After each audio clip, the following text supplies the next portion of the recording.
primero la palabra a Agustín, ¿vale? Y bueno, Agustín, pues puedes empezar cuando quieras. Hola, buenas tardes, ¿me escucháis bien? Oh, hola, Susana, ¿me escuchas? Sí. Ok, muy Sí, bien. sí, perfecto. Vale, pues muchas gracias Susana por la presentación y muchas gracias al equipo de la Universidad de Sevilla por la coordinación del evento y por la invitación. Bueno, mi nombre es Agustín, yo trabajo en la Universidad de Lisboa desde hace varios años. Mis casos de estudio en realidad han sido tanto Barcelona como Lisboa.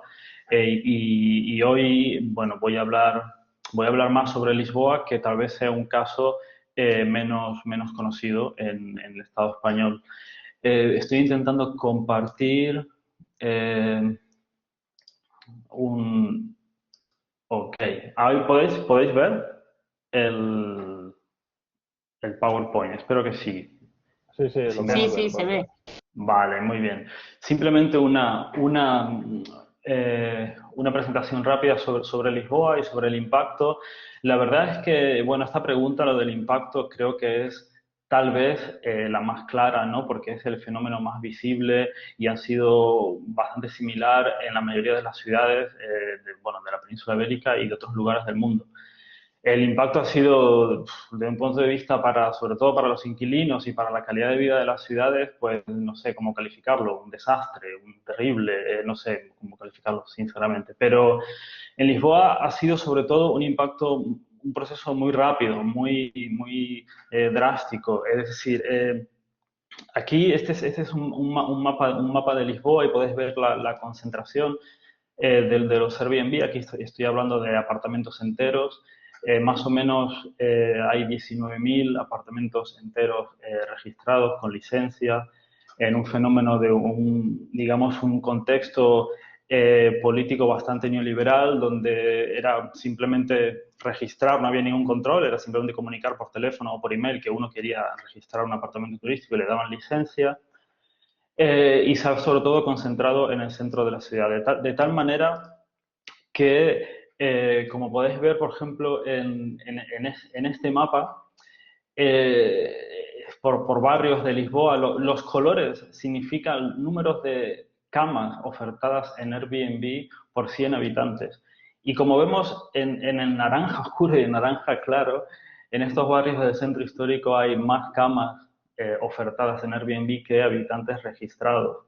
Es decir, ha sido un fenómeno bastante visible, cotidiano, dramático y que estaba a la orden del día eh, básicamente de todos de los sectores económicos, sociales de la ciudad. En relación también con el impacto, es decir, hay que tener en cuenta que Lisboa era una ciudad ¿cómo decirlo?, bastante degradada al centro histórico. Y el Airbnb fue para muchos propietarios e inversores una oportunidad para, bueno, rehabilitar, para convertir las casas en Airbnb. Y eso supuso también un proceso de, digamos, de expulsión muy fuerte de la población. Es decir, pensad, por ejemplo, en los fenómenos clásicos de gentrificación, donde había un edificado degradado, habitado sobre todo por una población anciana con contratos de alquileres antiguos. Eso existía en Lisboa hasta hoy día. Es decir, los contratos antiguos en Lisboa existieron hasta el 2012, es decir, hace nada prácticamente. Y ese proceso de rehabilitación, expulsión, no dio lugar a una, digamos, gentrificación clásica, sino que a un proceso de alquilar a turistas a través de Airbnb. Y también no solamente ha sido, digamos, expulsión, sino que también tuvo un impacto muy fuerte en el precio del alquiler. Estamos viendo aquí que las zonas donde hay más Airbnb son las zonas donde más subió en el precio del alquiler. Tenemos datos desde el 2016 y en el círculo es el porcentaje, es decir, más del 150%, 120% subió en 5 años el precio del alquiler en estas zonas. Y entonces, y en relación con esto, entonces tenemos expulsión, aumento del alquiler, tenemos sobre todo falta de vivienda en alquiler de permanente, digamos, todo esto estoy hablando antes de la pandemia.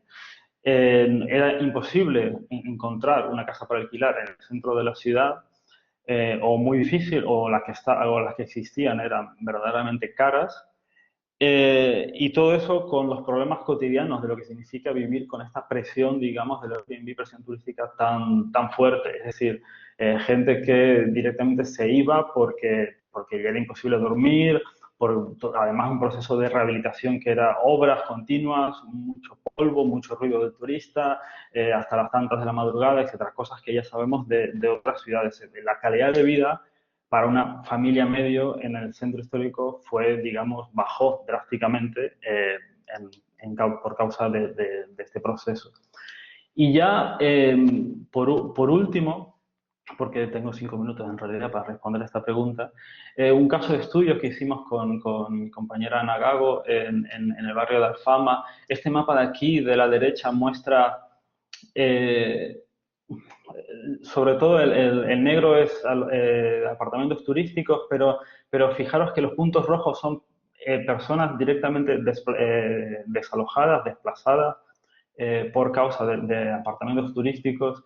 Y los puntos amarillos y azules es compra y venta y rehabilitación. O sea, es un proceso de, digamos, comprar, rehabilitar, expulsar al inquilino y colocar en Airbnb bastante fuerte.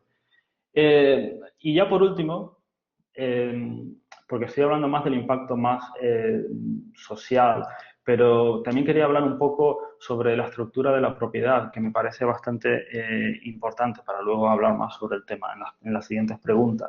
Es decir, ¿quiénes son los propietarios de todo esto?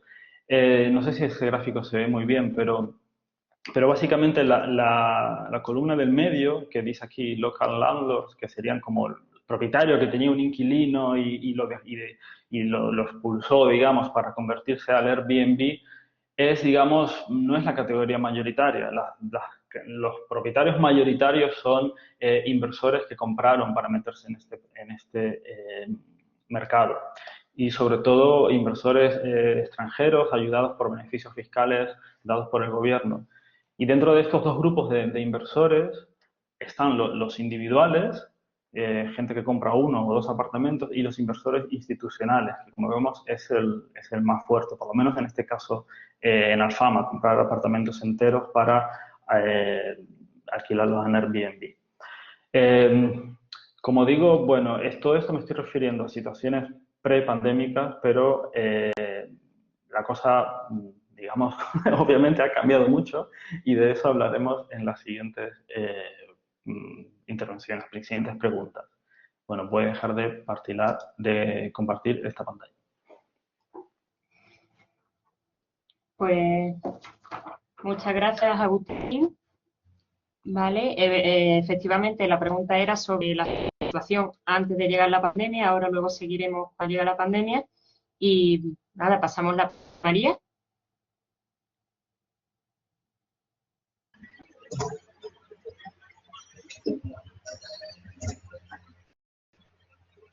Hola, ¿se me oye bien?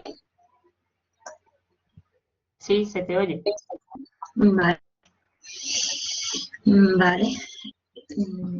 Bueno, antes de empezar a compartir, primero saludaros a todas y a todos. Yo me voy a centrar en el caso de Sevilla, donde, bueno, yo estoy contratada dentro del proyecto de investigación que organiza este seminario. Entonces, bueno, voy a compartir así como los primeros avances y resultados del trabajo de campo y también, sobre todo en Sevilla, pero también complementándolo con, bueno, algunas similitudes o diferencias que ya se pueden intuir con el resto de ciudades, que son Málaga, Cádiz, Granada y Córdoba. Entonces, a ver, voy a ver si puedo compartir. Creo que no puedo.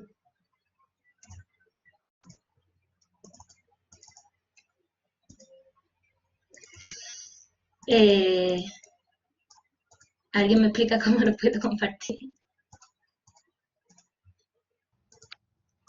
María, bueno, si ves ahí abajo al lado del chat la flechita donde pone compartir, ¿lo ves compartir contenido? Sí. ¿Vale? Le das ahí. Y ahora compartir la aplicación pantalla.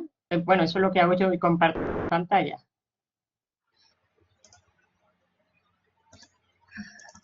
Es que he subido en compartir archivo.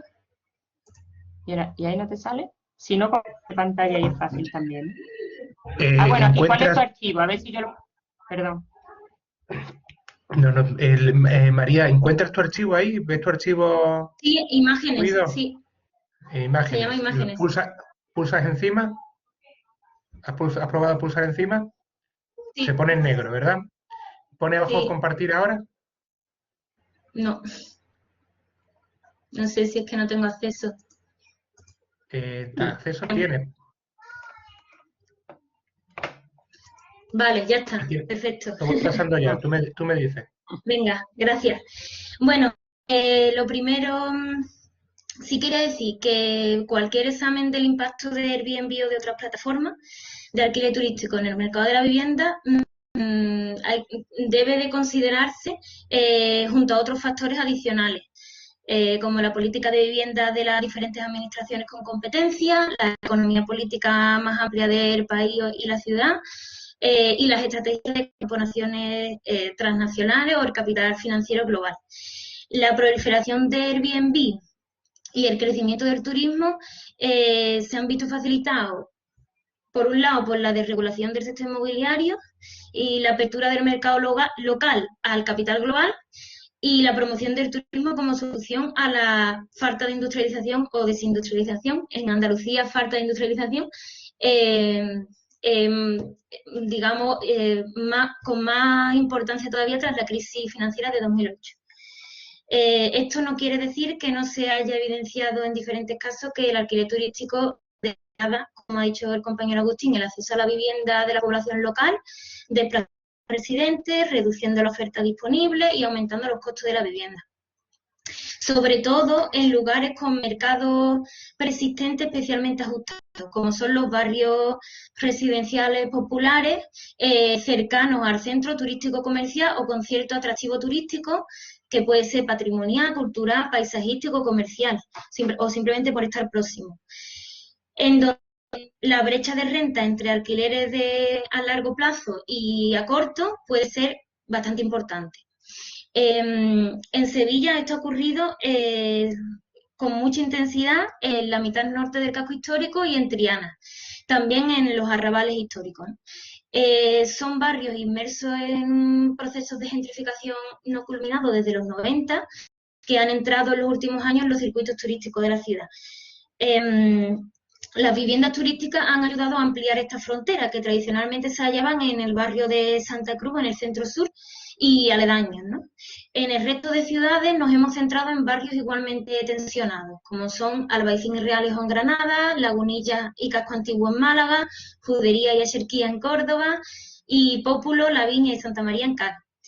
El cambio de vecindario en estos barrios está impulsado por la demanda extralocal que ofrece el turismo, más el de Airbnb y otras plataformas en la creación de nuevas oportunidades de inversión inmobiliaria. En Sevilla nos basamos en todo momento en dos tipos de análisis, cuantitativo y cualitativo. El mapeo de la oferta de alquiler turístico es útil para proporcionar una imagen, si quieres pasar, Iván, una imagen amplia y espacial del fenómeno, pero nos dice muy poco sobre la inversión en el mercado de la vivienda, quiénes son los propietarios de Airbnb, cómo se están transformando las comunidades urbanas según sus estrategias, ¿no? Por ello también hemos realizado un análisis cualitativo que se ha basado en entrevistas semiestructuradas, ¿no?, a informantes clave, como agentes de inmobiliarios, gestoras de viviendas turísticas, proveedores pequeños y medianos, activistas, vecindarios.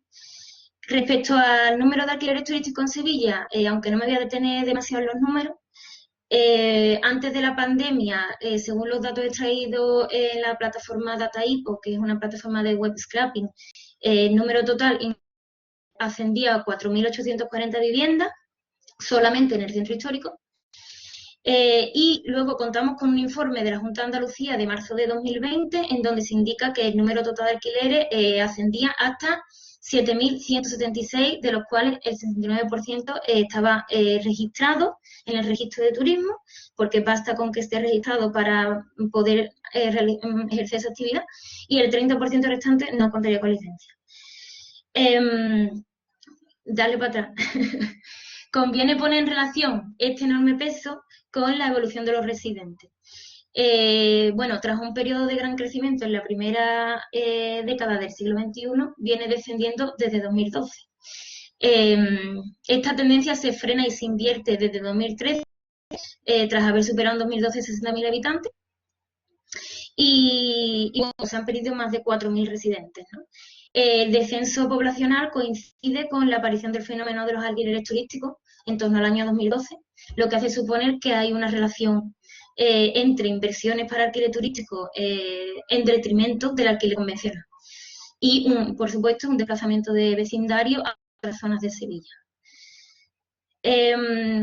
Luego, en relación al análisis cualitativo, los propietarios que utilizan el alquiler turístico a tiempo completo se convierten en capitalistas rentistas mediante la utilización de nuevas formas de tecnología, y esto es una parte esencial de este nuevo régimen de acumulación. En este sentido, el uso turístico se está imponiendo sobre el residencial, si quieres ir pasando, y la incertidumbre con la que tienen que lidiar los vecinos respecto a la capacidad de permanecer en el barrio es elevada, sufren desplazamientos directos e indirectos. Pasa, Iván. Ahí. Bueno, los testimonios que hemos recogido a residentes desplazados ilustran una tensión explosiva relacionada con el turismo, principalmente en relación al mercado de la vivienda, pero también sobre el tejido social y comercial. Y hemos podido localizar cuáles son los barrios de destino en donde estas personas pues se ven desplazadas, ¿no? Por otro lado, voy hablando muy rápido porque tengo muy poco tiempo, pero Susana, cuando veas que ya se acaba el tiempo, avisa. Por otro lado, decir que la palabra usada por las plataformas para referirse a los proveedores, que son los famosos anfitriones, es una categoría que nos ayuda a vislumbrar los actores que forman parte de esta actividad, ¿no? Como comentaba antes Agustín, son realmente diversos. El espectro recorre desde grandes inversores corporativos internacionales, vale, hasta pequeños propietarios locales de clase media que alquilan una habitación o su vivienda completa. Y luego hay otra serie de actores que han emergido en torno a este mercado, como son las gestoras o las empresas proveedoras de servicios asociados, limpieza, tal. Este perfil de gestoras o property managers es interesante porque suelen gestionar propiedades de multipropietarios, propietarios extranjeros. Esto es muy común en Málaga, por ejemplo, pero también pequeños inversores o anfitriones activos que no tienen tiempo para gestionar por sí mismos su propiedad y bueno, la compran pensando en alquilarla para esta renta, ¿no? Por tanto, su rol es facilitar y hacer posible la inversión a inversores corporativos, clases medias, en gran medida extranjeras, y bueno, para obtener esta renta turística, ofreciendo un servicio profesionalizado.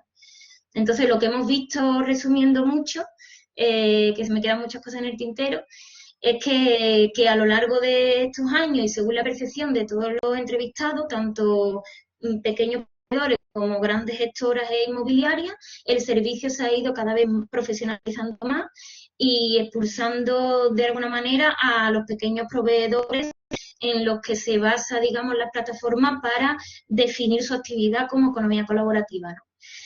Entonces, es esencial diferenciar unos y otros en esta amalgama, bajo mi punto de vista, desde una perspectiva de clase, para entender cuáles son sus estrategias, porque muchas veces son hasta contradictorias. Entonces, creo que lo voy a dejar aquí y luego podemos seguir comentando. Pues muchas gracias, María. Y bueno, vamos a pasar la palabra ya a Ismael. Vale, buenas. Buenas a todos. Bueno, primero de todo, agradecer también la invitación. Es un placer y un honor estar con todos vosotros hoy y compartir mesa con tan ilustres ponentes. Está muy bien. Bueno, yo voy a hablar un poco del caso de Palma, que es un caso que para el público andaluz yo creo que tiene bastantes similitudes con el de Málaga. Para hablar ahora ya sin, sin presentación, que me tranquiliza más. Y bueno, un poco empezando por la prehistoria de lo que ha supuesto la erupción del alquiler turístico en Palma, no es un proceso que sea muy diferente respecto a lo que ya se ha dicho de Lisboa o Málaga, pero tiene ciertas particularidades. Una primera es que, digamos, obviamente, como pasa en Lisboa, en Sevilla y en tantos otros sitios, sí que hay un desplazamiento poblacional. Pero en parte llueve sobre mojado. O sea, el gran desplazamiento poblacional que ocurrió en el centro histórico de Palma, ocurrió a finales de los 80 y sobre todo en los 90, cuando hay procesos de inversión europea en, digamos, renovación de inmuebles, cuando hay el proceso de compraventa de inmuebles sobre todo alemanes, ingleses, etcétera, etcétera, ¿no? Entonces, este es un proceso que es bastante parecido a lo que por ejemplo, pasaría ya o pasó en Málaga. Entonces, vamos hacia adelante, llegamos a 2010 y ¿qué tenemos? Tenemos una ciudad que tiene del orden de 450.000 habitantes y un parque de vivienda en alquiler residencial a residentes a largo plazo de unas 12.000 viviendas, ¿no? Entonces, digamos, 10 años después, justo, digamos, en el momento hasta marzo de 2020, que es el momento pre-COVID, de repente lo que pasa es que, digamos, ha surgido un nuevo parque de viviendas de alquiler turístico que, depende de las fuentes, está entre las 4.000 u 8.000 viviendas. Estos son, digamos, las magnitudes que manejamos, que son unas magnitudes parecidas a las de Sevilla. Entonces, ¿cuáles han sido los impactos de estas nuevas, entre 4.000 y 8.000 viviendas de alquiler turístico que han surgido? Bueno, primero de todo, pues, obviamente, una subida de precios del alquiler residencial. ¿Vale? ¿Por qué? Porque, obviamente, gran parte del stock de la vivienda de alquiler turístico ha surgido del alquiler residencial. Eso no quiere decir, que a veces simplificamos y se nos critica por ello, ¿no?, que toda la vivienda que está en alquiler turístico antes estaba en alquiler residencial. No, para nada. O sea, de las 8.000 viviendas de alquiler turístico que hay hoy en día, en gran medida salen del alquiler residencial, pero también hay antiguas segundas residencias, viviendas que estaban vacías, que se han reconvertido al alquiler turístico, antiguos locales que se han arreglado y se han convertido en vivienda de alquiler turístico, antiguos garajes, incluso primeras residencias, ¿no? Algún caso de gente que comparte o alquila una habitación, aunque en el caso de Palma es digamos, un caso muy minoritario. El 90% de las viviendas que se alquilan a través de alquiler turístico, se alquila la totalidad de la vivienda. Entonces, claro, el gran impacto ha sido que ya no hay viviendas para alquilar a residentes. Un residente quiere, es un poco lo que ha contado Agustín para el caso de Lisboa, ¿no? O sea, si alguien quiere ir a vivir a Palma a largo plazo y no quiere comprar vivienda, pues básicamente apenas tiene alternativa. Pero, ¿qué tenemos también a la vez? Lo que tenemos es, y estoy hablando, insisto, en los 10 años, desde 2010 hasta el momento pre-COVID, tenemos que con la aceleración de la conversión de viviendas a alquiler turístico, los ratios de ocupación de estas viviendas de alquiler turístico va bajando. Es decir, aparecen nuevos turistas, muchísimos nuevos turistas en Palma que quieren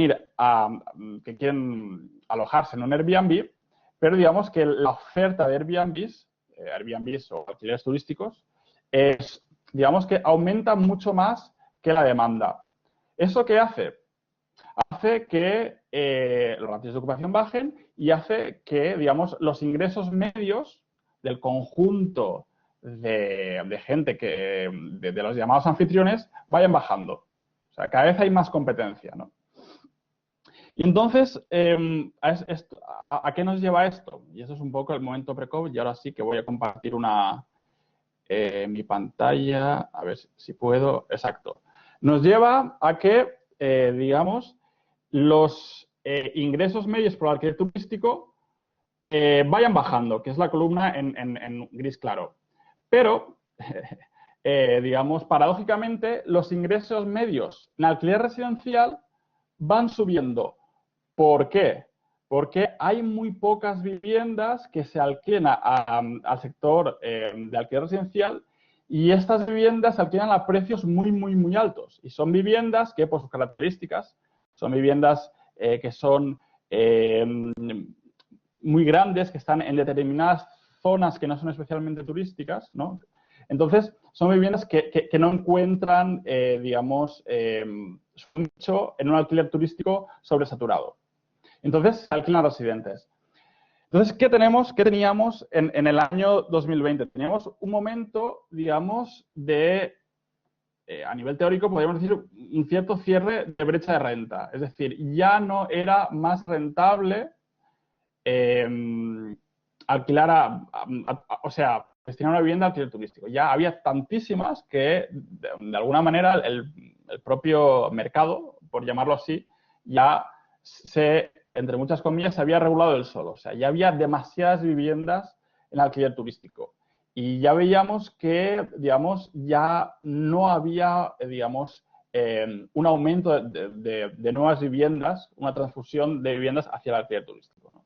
Entonces, bueno, con esto llega marzo de 2020, los eventos que todos sabemos, y cambia la historia. Pero bueno, de momento lo voy a dejar aquí y cedo la palabra a Susana. Pues muchas gracias, Ismael, también por tu intervención y también por ceñirte a los tiempos. Vale, ya nos hemos situado en el contexto pre-COVID, como habéis comentado, tanto en Lisboa como en Sevilla como en Palma, y ahora pasamos a la siguiente pregunta que os planteamos, que es cómo ha incidido la pandemia en esta realidad que acabáis de describir. Vale, vamos a seguir el mismo orden, si os parece. Empezamos con Agustín. Muy bien. Bueno, hola nuevamente. La verdad es que, bueno, primero me gustaría decir de las limitaciones que tenemos para responder a esta pregunta, porque sinceramente en este año hemos tenido pocas oportunidades para hacer, digamos, un trabajo de campo bien hecho, y lo que voy a responder a estas preguntas más con indicios que con datos ciertos. Eso por un lugar. Y por otro lugar, también me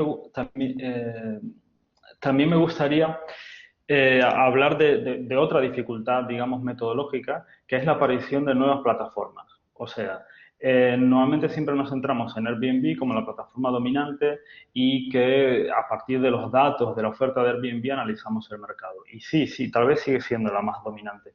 Pero hay otras plataformas que han aparecido, que ya existían, digamos, estas startups como Airbnb. Junto con Airbnb nacieron muchas y centradas en otro tipo de mercado, sobre todo en mercados de media duración, de un mes, 3 meses, 6 meses, y esas plataformas han cogido mucha fuerza en el contexto actual, como por ejemplo Spotahome, que es una plataforma española, o como, por ejemplo, Uniplaces, que es una plataforma portuguesa, aunque está en muchas ciudades, para, digamos, alquilar a turistas, a estudiantes internacionales. Déjenme solo mostrar algunas cosas. Entonces, ¿dónde quiero ir con esto? Bueno, estas dos cuestiones metodológicas, por un lado, pero por otro lado, para mí la sensación más importante es, digamos, la poca voluntad de los propietarios para volver al mercado residencial. O sea, evitar a toda costa volver al mercado residencial.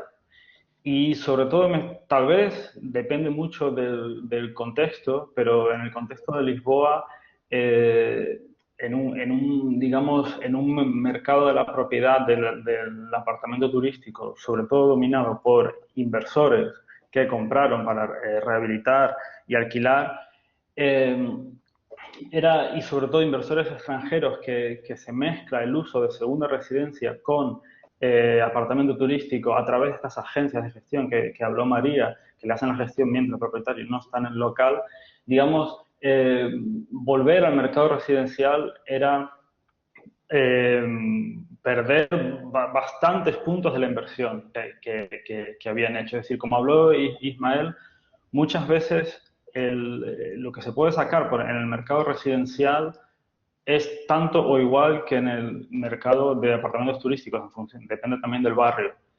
¿Y por qué no vuelven? Y es precisamente por esa, digamos, control absoluto de la propiedad que da el apartamento turístico. Yo puedo hacer con la propiedad lo que yo quiera porque no tengo inquilinos, básicamente. Y ese punto es bastante importante. Ahora, ¿cómo lo han hecho? Es decir, ¿cómo han sobrevivido? ¿Cómo no han vuelto al mercado residencial? A ver, claro que sí que hay algunos pequeños propietarios que no han tenido más remedio que volver. Sí, pero os pongo un dato bastante relevante, y ese sí que es un dato fehaciente. Es decir, el Ayuntamiento de Lisboa, al inicio de la pandemia, pensó, vale, es una buena oportunidad para motivar a los propietarios a que vuelvan al alquiler permanente. Y entonces hizo un programa financiado con dinero público que era para hacer contratos de 5 años, y el ayuntamiento le garantizaba al propietario que le pagaba el alquiler durante 5 años para luego subalquilarlo a inquilinos en la ciudad. Es decir, y eran precios de mercado, eran alquileres bastante altos. Luego el ayuntamiento subvencionaba parte del alquiler y el inquilino pagaría menos. Pero el propietario se garantizaba contratos de 5 años y un buen alquiler. Estamos hablando de un apartamento, de una habitación por 700 euros, que eso en Lisboa es muchísimo, teniendo en cuenta que el salario mínimo son 680. Pues bien, de los 19.000 apartamentos turísticos con licencia que hay en Lisboa, solo 80, digamos, se presentaron a ese programa. Es decir, aún teniendo el alquiler asegurado por 5 años, solo 80 se presentaron. Digamos como que no querían perder ese control del apartamento turístico, el control del activo vivienda, de hacerlo con la vivienda lo que yo quiera. Ahora, ¿qué estrategias usaron? Pues en un primer lugar sí que ha habido un aumento de la oferta en otras plataformas como Idealista, por ejemplo, pero lo que notamos es que hay muchos propietarios que están jugando a hacer contratos de 6 meses, contratos de 1 año, y también intentando engañar al inquilino, porque en Portugal, haciendo contrato de 1 año, el inquilino se garantiza hasta 3, pero muchos no conocen la ley y los propietarios, digamos, después de 1 año, la hipótesis es que después de 1 año van a empezar a digamos, otra vez desalojar para volver al Airbnb. Es decir, está buscando estrategias para pasar la pandemia y volver al mercado de Airbnb, de apartamentos turísticos. Esa ha sido otra estrategia, pero otra estrategia bastante importante está también en relación con el tema, otra vez vuelvo al tema de la profesionalización de estas agencias profesionales y del tema del aumento de otros tipos de plataformas.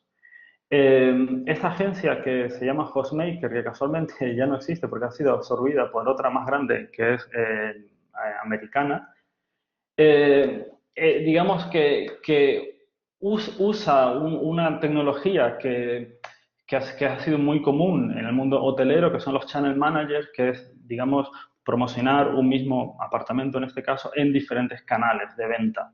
Canales de venta son, en este caso, plataformas, ¿no? Entonces, el mismo apartamento está en inmensas plataformas al mismo tiempo y Hostmaker, digamos que vendía al mismo apartamento más de 25 plataformas al mismo tiempo. Entre ellos, como vemos aquí, Idealista, ID, Y esta de aquí es igual que Idealista, pero en el Reino Unido. Y aquí tenemos Uniplaces, que es para estudiantes extranjeros. Y aquí tenemos a Spotahome. Es decir, todas estas plataformas están integradas en los channel managers de las agencias profesionales. Entonces, digamos, ofertando el mismo apartamento en este ecosistema de plataformas, tenía muchas más opciones de que se puedan alquilar por un breve periodo de tiempo, durante meses, para luego volver al mercado tradicional. Por ejemplo, algunos ejemplos, por ejemplo, Spotahome, y este es el mapa de Alfama. Hoy día hay 400 casas ofertadas en Alfama en Spotahome, que son contratos mínimo de un mes hasta 2, 3, 4, 5, 6 meses. En estas zonas de Alfama, que es cuando nosotros hicimos el trabajo de campo en 2016, prácticamente no existía, fuera del Airbnb no había nada para alquilar. Pero hoy, sin embargo, en Spotahome, como digo, hay 400. O, por ejemplo, tenemos el caso de Uniplaces, que ha también subido enormemente en el último año. Hoy hay casi 5.500 apartamentos ofertados en Uniplaces en Lisboa. Sinceramente, o sea que si hay apartamentos que han vuelto al mercado residencial, claro que los debe haber. Pero en el contexto de Lisboa, por las entrevistas, digamos, informales que hemos tenido este año, la sensación de los propietarios era intentar aguantar para no volver, intentar aguantar para que llegue la vacuna y volver, digamos, al mercado de apartamentos turísticos. ¿Y cómo lo han hecho? Lo han hecho de diferentes formas. Hay que tener en cuenta también que Lisboa,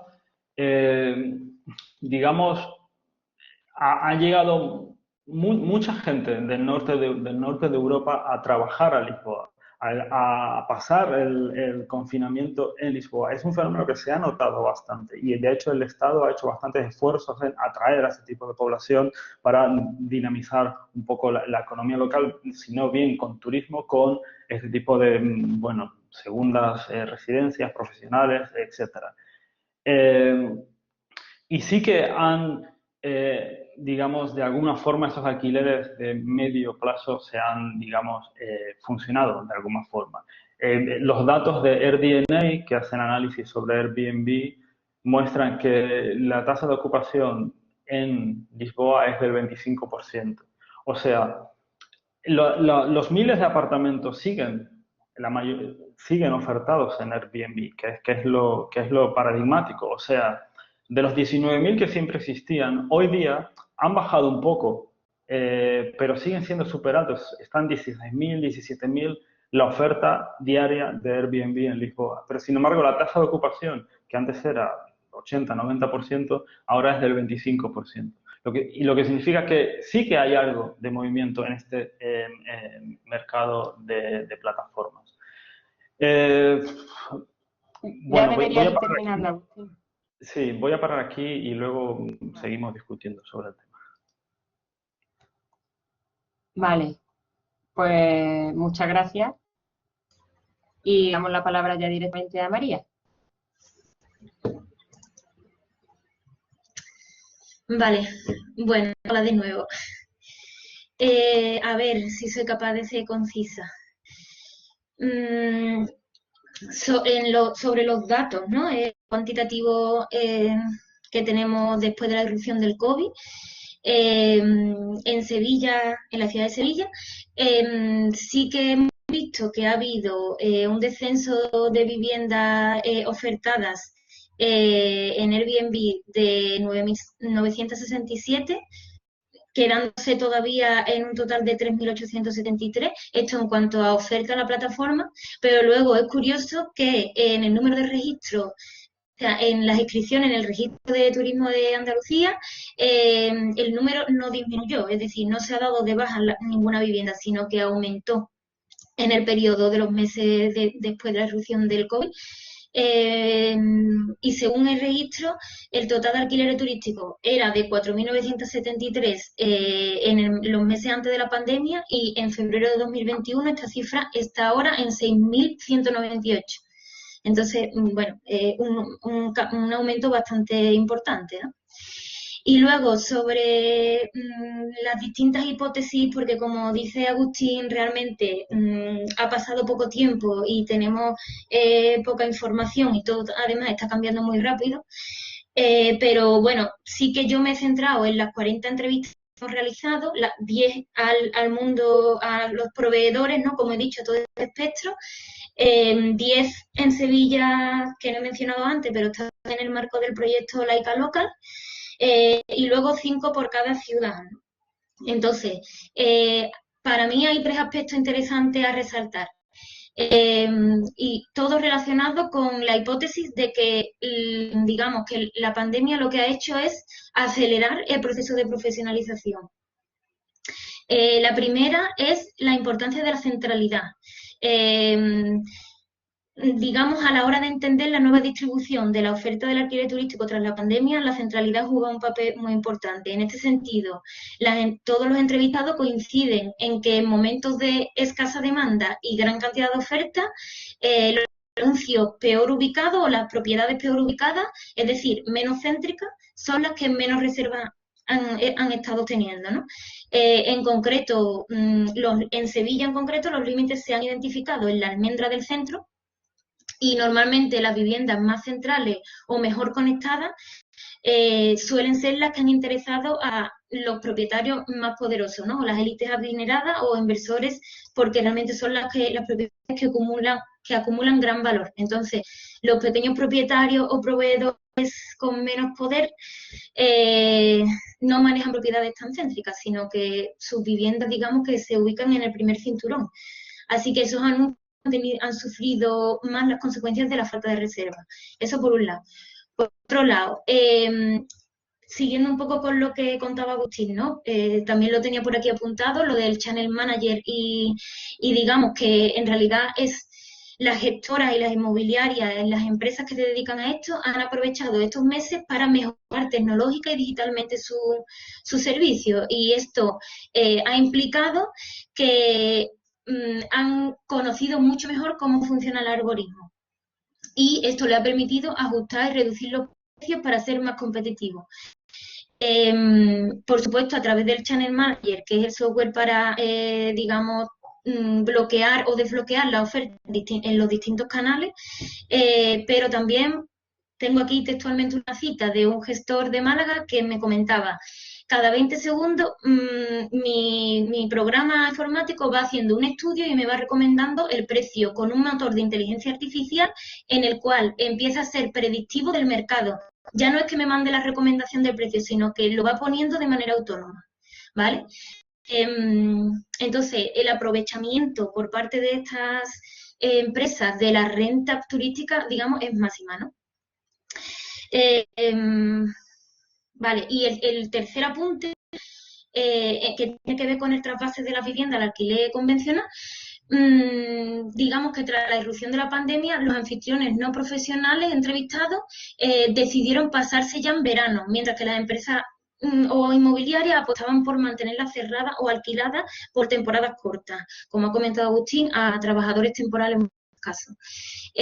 Todos están de acuerdo en que quienes han optado por volver al convencional han sido en su mayoría aquellos que deben seguir pagando una hipoteca o su subsistencia depende de esta renta, ¿no? Serían, digamos, los actores más débiles de la amalgama. Bueno, este sería el caso de una de las entrevistadas, por ejemplo, que nos confirma que ha tenido que pedir un préstamo para poder hacer frente a los gastos porque vivía de la renta turística de su propia casa mientras tenía alquilada otra vivienda en una propiedad más periférica. Y esta, por ejemplo, esta entrevistada decidió ya en verano pasar al alquiler convencional. También hay que decir que este es el porcentaje más pequeño. Los anfitriones activos y las gestoras con un número elevado de propiedades y, digamos, propiedades corporativas que manejan la mayor concentración de la oferta, me confirmaban que apenas han perdido stock. Lo que han hecho es pasar parte de la cartera a arrendamiento de temporada para trabajadores nómadas digitales que ellos llaman, ¿no? Juan, por ejemplo, un propietario de una gestora, me comentaba, nosotros en octubre, viendo cómo esto se iba a alargar, compramos 40 escritorios, compramos sillas de oficina y ahora lo que tenemos son nómadas digitales que además llegan a través del propio Airbnb, porque implementó esta opción a partir de noviembre. Y bueno, también mencionar que la mayoría de estos nómadas digitales vienen del norte de Europa, teletrabajan y buscan un ambiente más cálido y pueden pagar, por supuesto, alquileres más altos que la población local. Entonces, realmente el ingreso de la renta ha bajado poco. Esto ha pasado especialmente en Cádiz, Málaga y Granada, o al menos me lo han comentado especialmente esos entrevistados.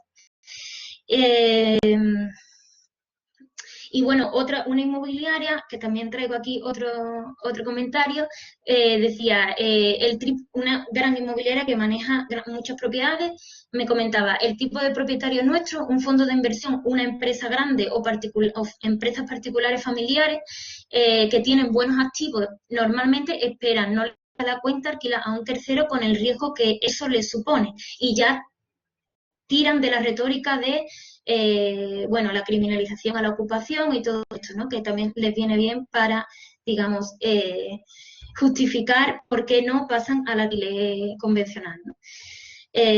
Para ellos es un riesgo. Y bueno, no me voy a repetir porque ya lo ha comentado Agustín.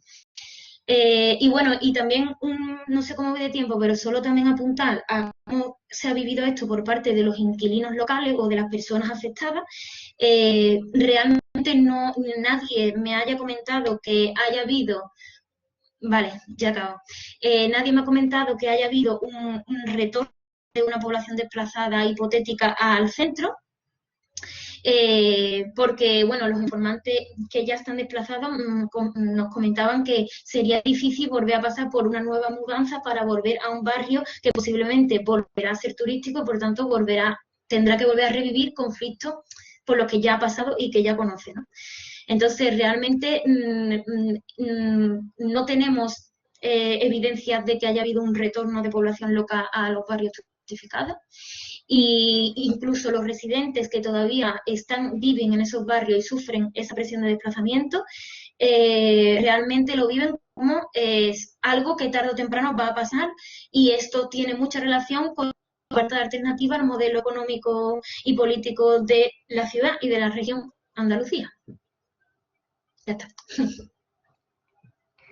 Pues gracias, María. Ismael, te damos paso. Perfecto. En primer lugar, creo que el primer comentario que ha hecho Agustín también se aplica a mi caso, ¿no? Aparte de las limitaciones que tenemos a la hora de estudiar este fenómeno, ahora, en el último año, en mi caso, pues no he tenido tiempo para ponerme, entonces tampoco tengo datos. Me guío por la intuición, por lo que he leído, por las pocas entrevistas que he podido hacer, pero no tengo datos tan sólidos como en el momento pre-COVID. A ver, dicho esto, bueno, empezamos 2020, ¿no? Sigo con mi relato cronológico, pasa la pandemia, entonces esto, obviamente, como todos sabemos, pues hay una gran disminución de la movilidad. Esto es importante en todos los destinos turísticos, pero especialmente en un destino turístico como Mallorca, o sea, en cualquier destino turístico insular. ¿Por qué? Porque en el caso de Lisboa, en el caso de Andalucía, entiendo yo que, bueno, que un potencial plan B sería tirar del mercado interior. En el caso de Mallorca, claro, está restringido a las 800.000 personas que viven en la isla. Entonces, digamos que se ha notado mucho, ya no solo en la vivienda turística, pero en el sector turístico en general, esta ansiedad por la dependencia, que es un concepto muy clásico, pero que realmente ha sido muy real. Entonces, lo primero que se ha notado es que si uno compara el sector de la vivienda turística con el sector turístico tradicional, que es el hotelero, etcétera, etcétera, el sector de la vivienda turística ha tenido una grandísima flexibilidad. O sea, era, digamos, no, es que el gobierno alemán va a abrir 5 días sus fronteras. Entonces, de repente, todos los Airbnbs listos para acoger a los alemanes que se podían escapar 5 días mientras los hoteles pues continúan cerrados porque obviamente no tienen esa capacidad para, digamos, para abrir y cerrar tan rápido, ¿no? Entonces, vemos aquí una primera tendencia, ¿no? Cómo el alquiler turístico resiste mejor esta situación pandémica. También, aunque haya hoteles abiertos, hacia lo que vamos, por lo que veo, intuyo, es que cada vez más se consolide el modelo de vivienda turística, ¿no? Porque estás más aislado, es más, digamos, no interactúas con otra gente como en el hotel, ¿no? Entonces, bueno, esta gran flexibilidad tiene dos aspectos. Uno que es o tres. Uno que es el puramente turístico, ¿no? Capacidad de abrir y cerrar rápido, absorber, digamos, turistas que antiguamente irían a hoteles. Todo esto a través de las innovaciones tecnológicas que María y Agustín conocen mejor que yo, ¿no? Todo el tema digamos, distribución de canales y gestión de distintos canales en distintas plataformas. Y, en tercer lugar, y yo creo que esto es muy importante, ¿no?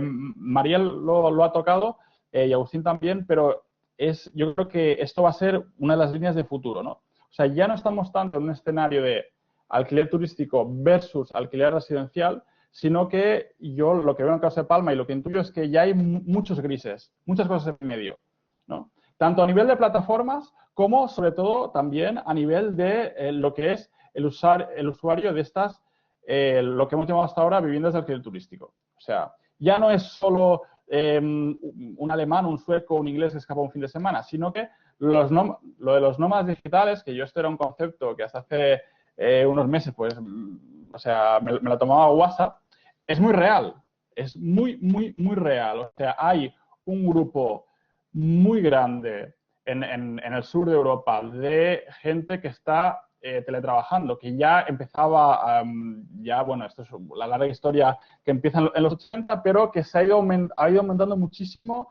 con los años. Ya no son ni solo jubilados, hay muchas familias y mucha gente joven, muchos nómadas digitales con 20, 20 y pocos años que se van, ya sea a Málaga, ya sea a Lisboa o Mallorca. Yo he conocido personalmente a muchos de ellos, ¿no? Que se van, bueno, a pasar unos meses desde trabajos de canguro muy feminizados, muchos que prueban suerte como agentes inmobiliarios, por ejemplo, etcétera, etcétera. Y estos se convierten en, digamos, un cliente muy importante de lo que son los antiguos o no tan antiguos anfitriones de viviendas de alquiler turístico, ¿vale? ¿Por qué? Porque plataformas como Airbnb, digamos, da flexibilidad tanto al anfitrión, ¿no? Bueno, que este señor pueda estar 2, 3, 4 meses y se puede ir cuando quiera, como también digamos, al huésped. O sea, yo conozco casos de nómadas digitales, ¿no? que llegan a Palma y yo les pregunto, bueno, ¿y tú dónde estás? No, yo estoy en Airbnb. Y bueno, la tío pregunta, ¿por qué estás en Airbnb? Y, bueno, es la plataforma que conozco, me va muy bien y ahora lo alquilan 4 meses y si quiero estar un año, pues me quedo un año, ¿no? Entonces, yo creo que vamos mucho hacia esto, ¿no? Entonces, un retorno al alquiler residencial, claro, yo tampoco lo puedo cuantificar. ¿Se ha producido? Un poquito sí, ¿no? Pero tampoco mucho, ¿no? Es un poco lo que han explicado Agustín y María. Yo creo que en el caso de Palma también se explica, ¿no? O sea, es la misma casuística, ¿no? Tenemos un grupo de anfitriones que dicen, bueno, aguantamos, cuando abren las fronteras nos vienen 4 turistas, después, con un poco de suerte, alquilamos a esos nómadas digitales pues un par de mesecitos. Si las cosas van mal, pues ya alquilaremos a residentes, ¿no?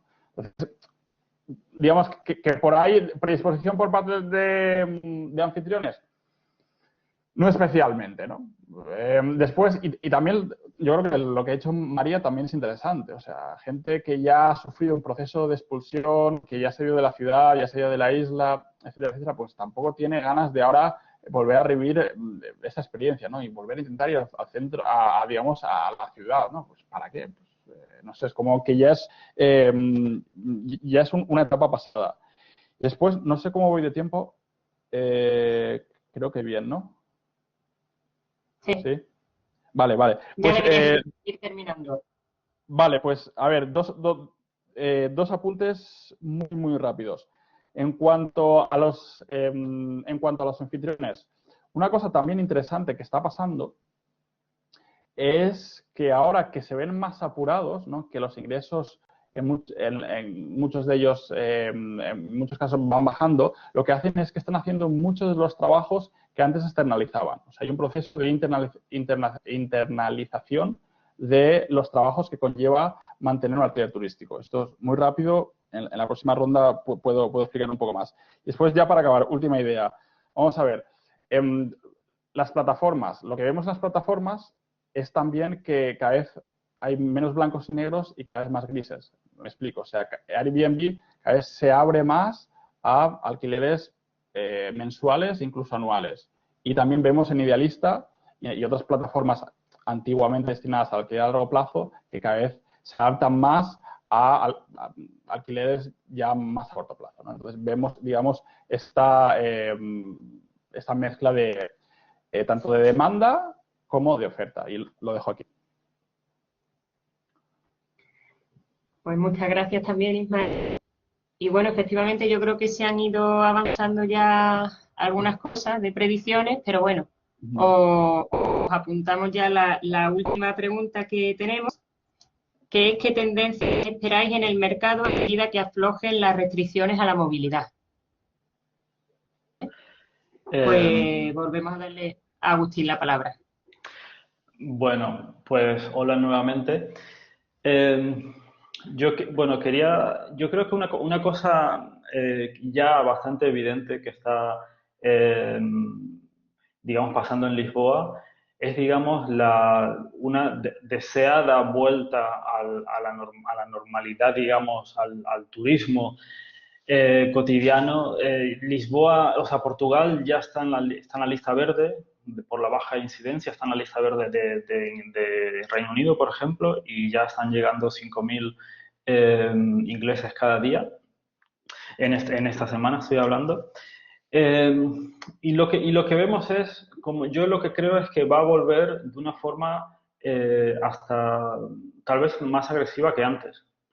El fenómeno en general, estoy hablando tal vez de la turistificación en general, es decir, yo creo que se está usando la excusa de,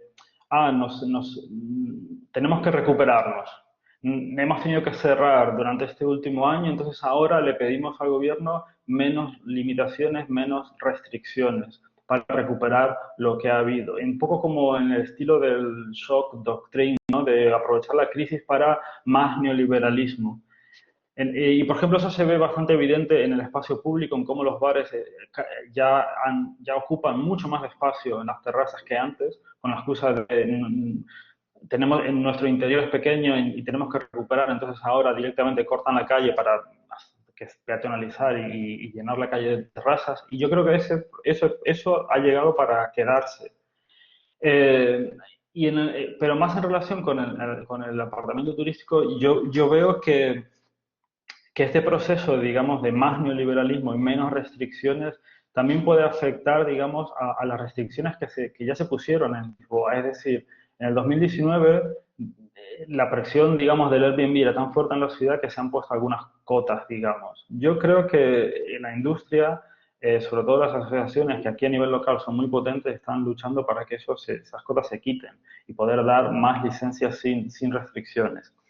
Pero bueno, pero aparte de este proceso, que yo creo que, como digo, cuando, digamos, si todo parece que indicar que la población será vacunada, tal vez no este año, pero 2022 creo que será bastante parecido a 2018 o 2019.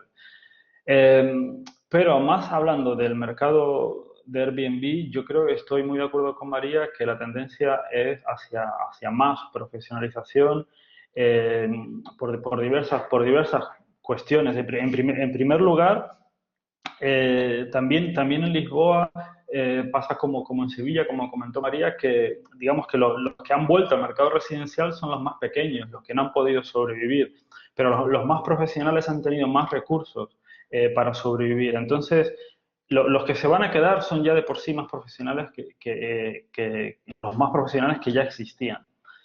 Pero no solamente eso, sino que a mí me gustaría explicar algunas cosas de cómo ha ido funcionando el mercado profesional en Lisboa con un estudio que hemos estado haciendo con Jaime Fauber, que creo que está por aquí, de público. Eh, es decir, estas agencias de gestión, en momento pre-COVID, básicamente en Lisboa, nosotros estimamos que 45% de la oferta era gestionada por estas agencias. Yo creo que la oferta que salga después del COVID será aún mayor. Pero es sobre todo cómo ellas consiguen, digamos, a través del uso de la tecnología, cómo consiguen tener más tasas de ocupación y tener más beneficios, de tal forma que a un propietario, digamos, particular le salga más rentable darle la gestión a estas empresas, aunque les tenga que pagar 20% de comisión, porque, digamos, garantizan mejores precios, precios más competitivos y más tasa de ocupación. No solamente a través de los channel managers, también ellos tienen sistemas de gestión, digamos, software de gestión que ahorran muchísimo en recursos humanos, en toda la gestión cotidiana y diaria que requiere. Pero al mismo tiempo, y una cuestión muy importante es el tema de, digamos, tienen equipos, es decir, en una empresa como Hostmaker en Lisboa eran 60 personas trabajando. Y estos equipos consiguen dar un servicio mucho más eficiente y de mucho más calidad que un particular. Y en este sentido la oferta se ha, digamos, hecho cada vez más parecida a una oferta hotelera, pero en el mercado de apartamentos turísticos. Es decir, son apartamentos diseñados para imitando, digamos, las habitaciones de hotel, con todos los lujos que puede haber en una habitación de hotel y todos los servicios cotidianos que puede haber en una habitación de hotel, incluido el desayuno, incluido transfers al aeropuerto. Hay compañías que tienen hasta servicios que te llevan cocinero a casa, es decir, es un mercado, digamos que es un mercado híbrido entre la privacidad que te da un apartamento y los servicios que te da un hotel. Entonces, y eso ha hecho que el turista también sea cada vez más exigente y que ya no quiera ir, digamos, a una casa cualquiera, ya exige cada vez más calidad. Y entonces es un servicio que el pequeño propietario no profesionalizado, digamos que tiene cada vez más dificultades en ofrecer. Y esta tendencia que ya existía antes del COVID, yo creo que se va digamos, a hacer cada vez más fuerte. Y entonces yo por eso, por un lado sí que estoy de acuerdo con Ismael, en el sentido de que ya son más grises, ¿no? No hay una división tan clara entre el mercado residencial y el mercado turístico, pero al mismo tiempo también creo que el mercado turístico se ha convertido en una industria, es decir, ya no es Airbnb que conecta a anfitriones y turistas. Hay muchos más actores en el sector y hay estas agencias que compiten entre ellas, que desarrollan tecnología específica para gestionar estos apartamentos. Y es un ejercicio que os invito a hacer, por ejemplo, que es buscar todos los eventos, ferias y congresos internacionales que existen en el mercado de los apartamentos turísticos. Es decir, Short Term Rental Industry es un concepto en la industria hospitalaria, y hay inmensas reuniones internacionales en donde van a exponer nuevos productos, nuevas formas de gestión, etcétera, etcétera. Y yo creo que esa es la tendencia, lo que implica que el particular va a tender a desaparecer porque no puede ofrecer un producto tan competitivo. Y eso tiene muchas implicaciones a nivel de mercado de la habitación que, bueno, que luego podemos hablar. Pero por ahora acabo aquí.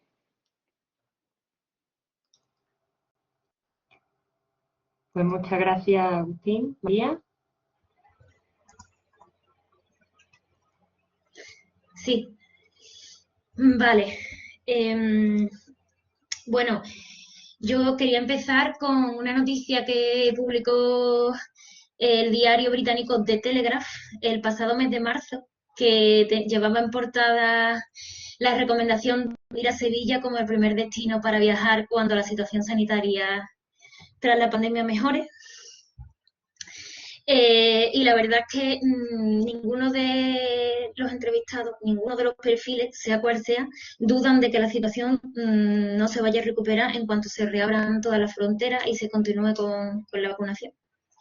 Y esto ya se ha visto, se puede observar en el pico de reserva de los próximos fines de semana en Andalucía y el horizonte además que dibujan las administraciones y el empresariado, que bueno, que están haciendo todo lo posible para que eso suceda, ¿no? Vale, entonces respecto a qué tendencias puedo intuir, que bueno, que repito que son hipótesis, pero se me ocurren tres, ¿no? O tres horizontes.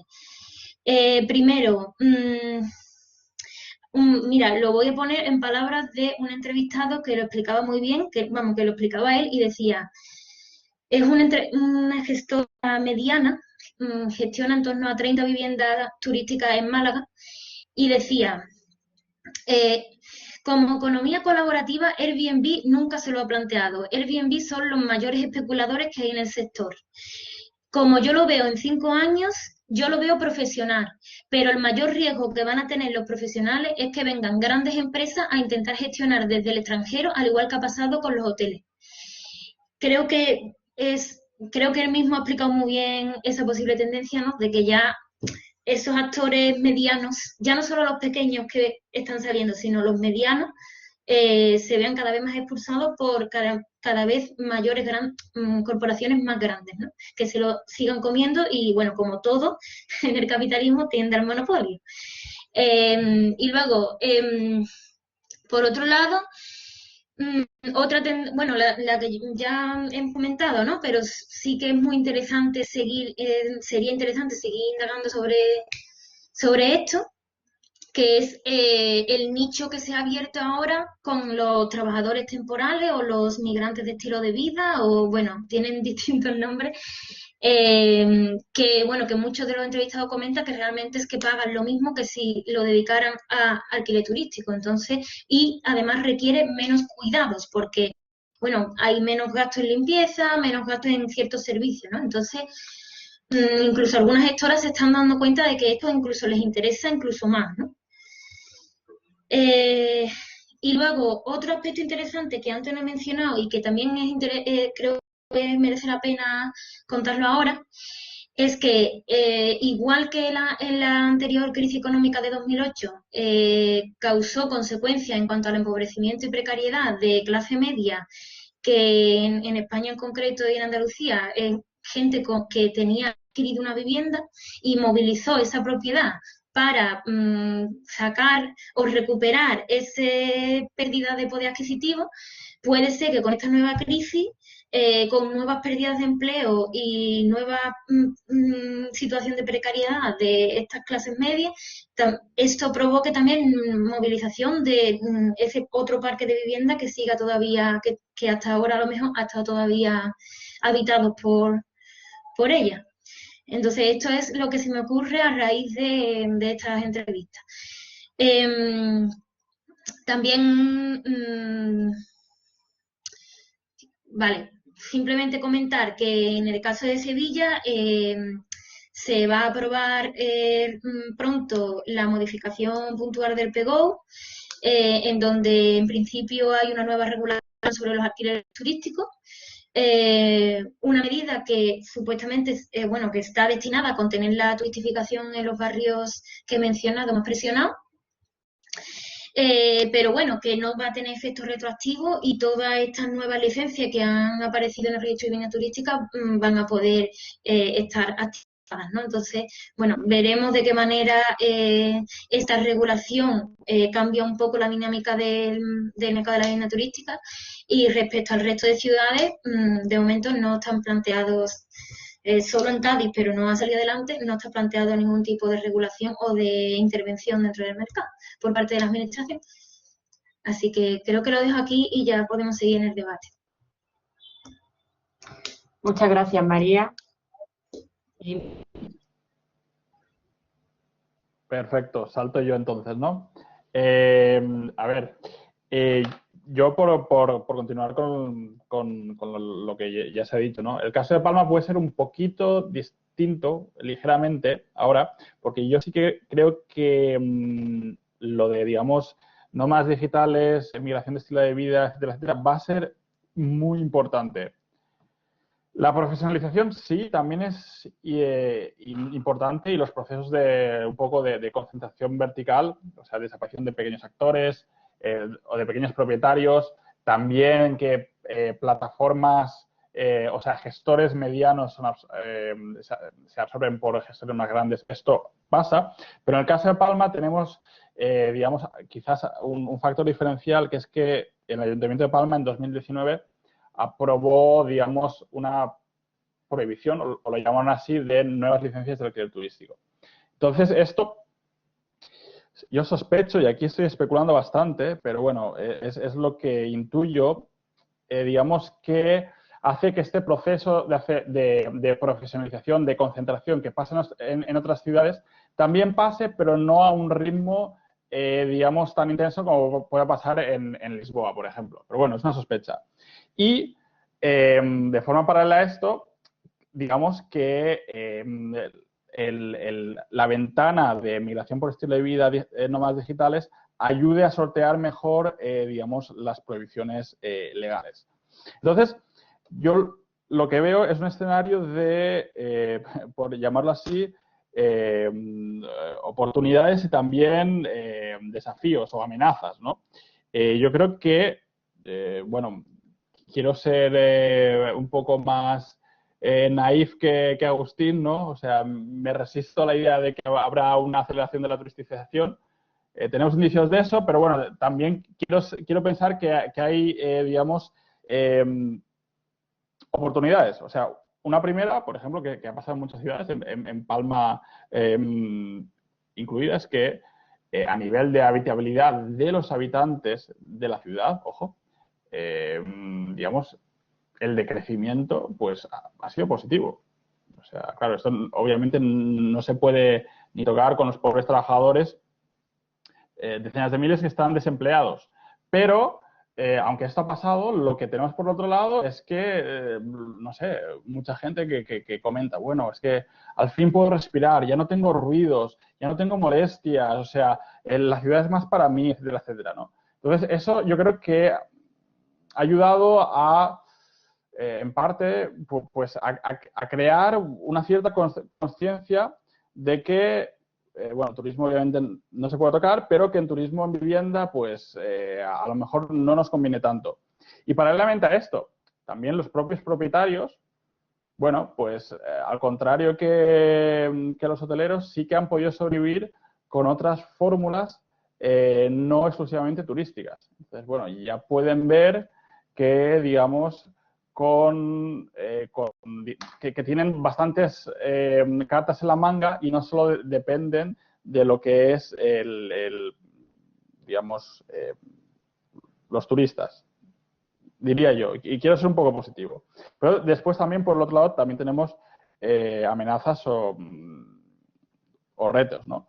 Por un lado, lo que ha evidenciado esta situación de pandemia es que, digamos, todo este uso turístico de la vivienda es muy resiliente, por usar este término, y que, así como el sector turístico tradicional hotelero pues va a salir muy resentido, pues el sector de la vivienda alquiler turístico pues no va a salir tan resentido. O sea, habrá una concentración, está habiendo una profesionalización, pero resiste y bien, y posiblemente sea el sector turístico número uno pronto. O sea, realmente de aquí poco tendrán más poder que hoteles, aerolíneas, ¿no? Entonces, eso es algo a tener en cuenta. Y por otro lado, y eso es una cosa que ha apuntado Agustín, creo, también una gran amenaza, y en el caso de Mallorca es clarísima, es, digamos, que con todo esto que ha pasado y la pérdida de puestos de trabajo, etcétera, etcétera, la necesidad de reactivar la economía, pues que haya una desregulación a la carta que ya está empezando a ocurrir. Y en el caso de Palma y de Mallorca o de Baleares, se da por dos vías. Una, que el Ayuntamiento de Palma, que digamos hasta 2020 tenía una cierta presión social, ¿no?, para perseguir aquellas viviendas turísticas que no tenían licencia, aquellas nuevas viviendas turísticas que no deberían haber abierto, etcétera, etcétera. Bueno, pues ahora, pues todo un grupo de gente que tenían trabajando para esto, pues ahora trabajan para otras cosas, pero no para digamos, perseguir alquileres turísticos no regulados, ¿no? Ha habido una relajación obvia. Y después también otro aspecto que ya pasó antes de la pandemia y que ahora está pasando cada vez más, que a nivel judicial, cuando se plantean unas regulaciones para limitar el alquiler turístico, hay, bueno, el sistema judicial español es como es, pues hay alguna instancia que dice, bueno, no, esto va contra, no sé, la ley de la competencia o lo que sea. Por ejemplo, hubo un caso que salió en la prensa a nivel estatal, ¿no?, que Airbnb denunció al gobierno de Baleares porque el gobierno de Baleares había puesto una multa de 300.000 euros a una serie de anuncios en Airbnb porque no ponían el número de licencia, cuando eso es un requisito, ¿no? Entonces, el Airbnb, la compañía, no los particulares, la compañía recurrió primero al Tribunal Superior de Baleares, que se lo denegó, pero después al Tribunal Supremo, y el Tribunal Supremo les dio la razón, ¿no? Entonces, digamos que hay unos límites en cuanto a lo que se puede hacer con las regulaciones. Y sí, yo creo que estos son los escenarios a los que nos enfrentamos en el caso de Palma, al menos. Y por mí ya está. No sé si... Susana, ¿estás? Sí, estoy aquí intentando abrir cámara y eso. Muy bien.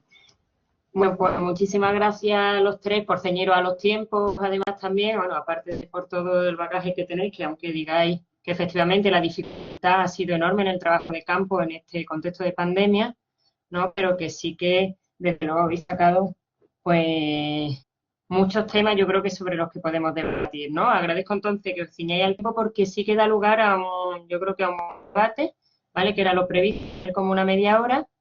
Entonces, bueno, propongo que levantemos la mano, ¿vale? Yo creo que todo el mundo, o bueno, gran parte conocemos la plataforma y abajo tenéis micro, cámara y la manita, ¿vale? Entonces, para levantar la mano, si os parece, le dais ahí y yo voy dando la palabra. Ya hay aquí una palabra, vale, pues la paso directamente y si luego van apareciendo más, pues voy pasando. ¿El mar? Ay, me encanta. Hola, Susana. ¿Me escucháis? Sí, perfecta. Es que se me va de vez en cuando la conexión. Procuraré decirlo rápido. Vamos a ver, yo estoy haciendo mi TFG precisamente sobre el tema que estáis hablando, sobre la evolución del norte y el sur del casco antiguo de Sevilla con respecto a la turistificación. Entonces, me preocupa o quiero saber vuestra opinión sobre lo que a mí me ha parecido una deliberada ambigüedad de las administraciones públicas. Porque he encontrado muchas voces de alarma en cuanto a la turistificación. ¿Sí? ¿Se escucha mal?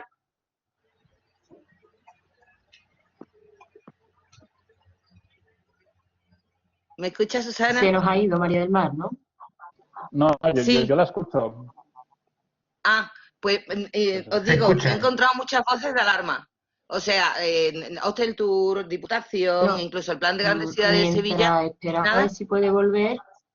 ¿Vale? Si hay alguna otra palabra, vamos pasando. Susana, se escucha perfectamente. Luego volvemos a ella. ¿Me escucháis entonces? Vale, pues vuelvo a decirlo. Os digo, he encontrado muchas voces de alarma por parte de las administraciones, de todas las instancias, de Hostel Tour, Diputación, incluso del Plan de Grandes Ciudades, sobre la turistificación. Y sin embargo, por otra parte, encuentro que hay muy pocos datos de los efectos secundarios de esta de esta turistificación, por ejemplo, lo que es los cambios de usos de comercio, habéis hablado mucho de regularización, de bares, de terrazas, de planes generales, todo ese tipo de cosas son cosas que de alguna manera están opacos. Os lo digo porque he intentado utilizar series históricas y no las he encontrado. Y me gustaría saber vuestra opinión sobre ese papel que están tomando las administraciones en el fenómeno de turistificación y cómo va avanzando. Si me habéis escuchado, claro. Te hemos escuchado poco, pero bueno, si es sobre el papel de las administraciones, a ver, si lo puedes resumir muy breve. Yo creo que lo hemos escuchado bien, ¿no? Sí, sí, lo Vale, hemos escuchado bien todos, creo, o casi todos. perfecto, pues entonces podéis empezar a intervenir. Si queréis en el mismo orden que habéis tenido, o quien lo considere, vaya. Bueno, yo no sé si la pregunta iba más enfocada al caso de A Sevilla, María. pero bueno, muy brevemente, en Lisboa el papel de la administración es, digamos, pro crecimiento turístico, siempre resaltando la importancia del turismo en la economía y cuando uno le plantea los efectos, digamos, de exclusión social que eso genera, pues no están interesados en escuchar y dicho, dicho muy simplificado, digamos, hemos organizado muchos encuentros, muchos debates entre, digamos, colectivos de diferentes tipos con la administración y es como un diálogo de sordos. Lo importante es el crecimiento económico y ese es el único argumento que ellos tienen. Entonces, cuanto más demanda turística internacional exista, ellos van a seguir abriendo las puertas. Pero bueno, María a lo mejor tiene otra opinión sobre Sevilla.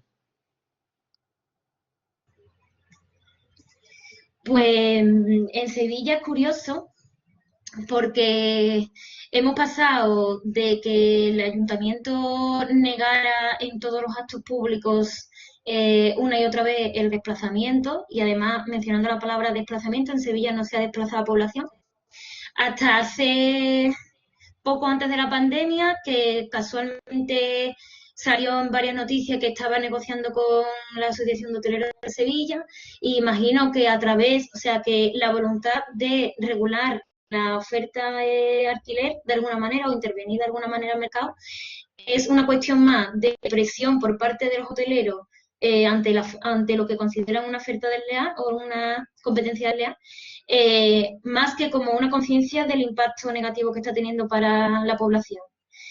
Y además también llama la atención cómo se ha pasado vamos, esto ha aparecido en todas las entrevistas, pero también lo hemos visto en las apariciones en prensa, a recurrir una y otra vez a la retórica de la vivienda vacía, de que la vivienda turística ha movilizado solamente la vivienda vacía que había en Sevilla, la que había abandonada, que se rehabilitaba y se ponía ahora en uso turístico, cuando hasta la propia Envisesa, la empresa municipal de vivienda, realmente hace poco publicó un informe diciendo que si se hubiera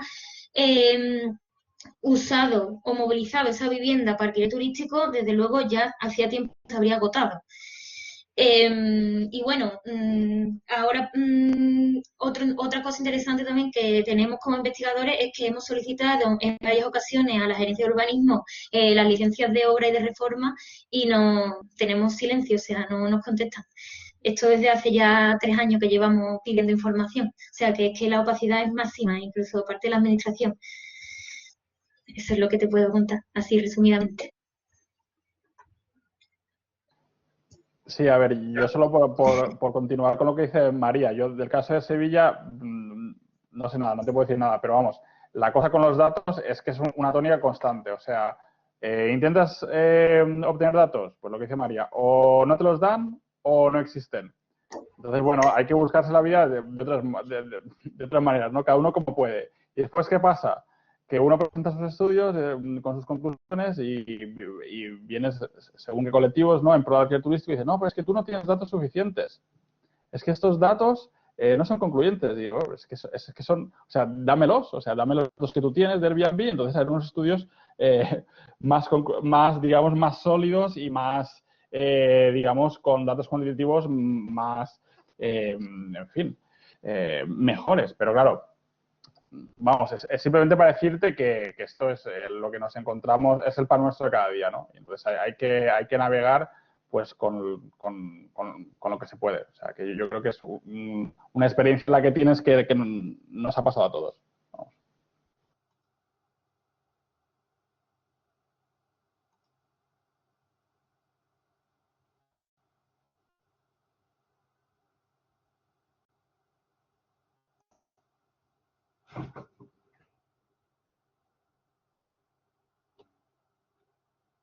Hola, disculparme, pero ahora tengo yo problemas de conexión. Vale, pues si queréis, si hay alguien del público que tiene alguna pregunta o algún comentario, simplemente Vale. lanzaos y os respondemos. Ah,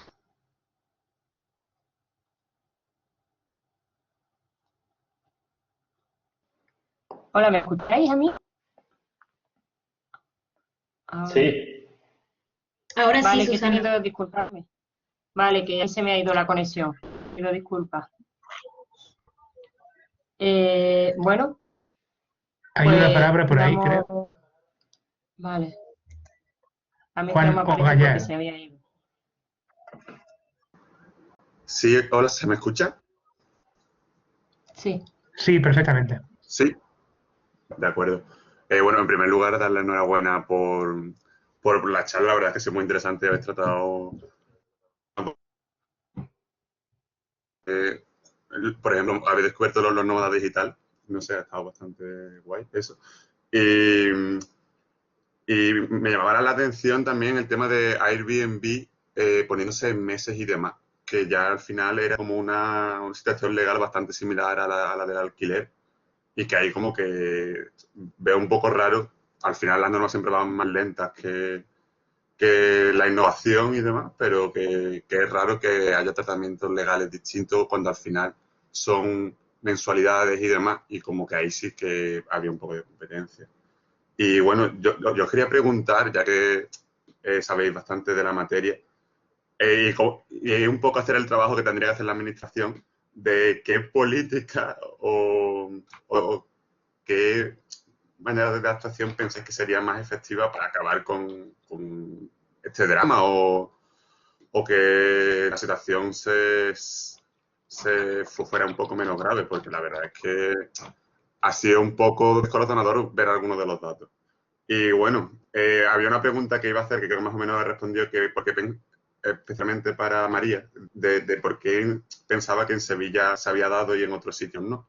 Y si tenéis constancia de algunos sitios de Europa donde se esté regulando y vaya bien. En general, eso sí, sí podéis responderme. Muchas gracias. Eh, bueno, si queréis, para seguir el orden, empiezo un poco. Gracias, Juan, por la pregunta. La verdad es que es una pregunta muy difícil porque, porque es la pregunta del millón, ¿no? Básicamente, porque ahí tenemos ayuntamientos como el de Barcelona que sí Iba, que es se me verdad que va han la conexión. intentado algunas cosas, Ahora pero, mismo está todo pero en de la vuelta. Se práctica, me va sin parar ahora mismo, no sé por qué. creo que Susana tiene Vale. el micrófono abierto, ¿no? Y nos estamos Lo siento, pisando. yo estaré aquí intentándolo. Venga. Un Bueno. beso. Eh, entonces, pero hay un tema muy clave, hay un tema, Juan, clave que tú has mencionado y es como esta, digamos, innovación, si le queremos llamar innovación, cómo va más rápido la legislación y la administración, pero no solamente va más rápido, sino que sobrepasa el alcance, es decir, neutraliza el potencial que los instrumentos, los instrumentos que la administración tiene para aplicarse. Porque, y por ejemplo, en este ejemplo que tú has dado sobre cómo Airbnb ya no es, digamos, alojamiento por día, alquileres por días, sino que ya se ha pasado meses y que eso no corresponde con las licencias de apartamentos turísticos, lo importante, aquí el tema es que es imposible para la administración controlar estos fenómenos sin una colaboración de las plataformas, que son los que tienen los datos. Es decir, aplicar la normativa es muy difícil en este mercado de plataformas, porque sinceramente es un mercado que cambia cada día y la administración no tiene acceso a los datos. Y, por ejemplo, en una ciudad como Nueva York, yo creo que, es decir, cuando empezó el mercado de Airbnb, por ley estaba todo prohibido, es decir, los alquileres por días no estaban permitidos. Es decir, toda la oferta de Airbnb, digamos, era ilegal, pero aún así existía y existía inmensamente grande. Eh, entonces, claro, ahí hay una cuestión de cómo este mercado, digamos, que está en una nube, una oferta que se gestiona desde una nube que es la plataforma, ¿cómo es que se puede hacer? Pues sinceramente, sin la colaboración de las plataformas, muy poco. Y obviamente solo quieren beneficios y no están colaborando. Pero bueno, en todo caso, y tal vez, bueno, a nivel de vivienda, creo que invertir en vivienda pública es fundamental. Y se ha perdido una oportunidad durante la pandemia porque, por ejemplo en el caso de Lisboa, que hizo este programa para intentar que los propietarios vuelvan al mercado residencial, pagándole 5 años de alquiler por adelantado y alquileres bastante altos, ese programa tenía 4 billones de euros de presupuesto. Es decir, y era es decir, dinero público destinado a otra vez promover un mercado excluyente. Es decir, ¿por qué no se invierte ese dinero público en comprar vivienda y hacer vivienda pública? Es decir, son políticas que normalmente no están en la mesa. Pero más allá del tema de Airbnb, para mí el problema mayor es, digamos, la economía política del turismo y tal vez, lo dijo Ismael, que responda más sobre esta cuestión, ¿no? Pero es cómo, digamos, el papel del Estado en general en eh, quitar limitaciones y en subvencionar la industria para que lleguen cada vez más y más turistas al sur de Europa en general, ¿no? Pero desde subvenciones a Ryanair, a excepciones de impuestos, etcétera, etcétera, de tal forma que venir aquí es muy barato. Es decir, el producto que se oferta es increíblemente barato para un inglés, un alemán, un holandés. La reforma laboral, la externalización del tema de la limpieza de hoteles, o sea, todo es abaratar los costos de producción a nivel de precariedad y de consecuencias sociales que pagamos todos, que hacen que el producto sea extremadamente barato. Entonces, para mí una cuestión importante es que la industria debería primero ofrecer mejores salarios y pagar más impuestos. Y de esa forma el producto sería más caro y vendría menos gente. Pero claro, eso es un debate bastante controvertido y de hecho es un debate que la industria no quiere oír hablar de eso. Porque obviamente hacer el producto más caro sería menos competitivo a nivel internacional. Pero bueno, ya lo dejo por aquí.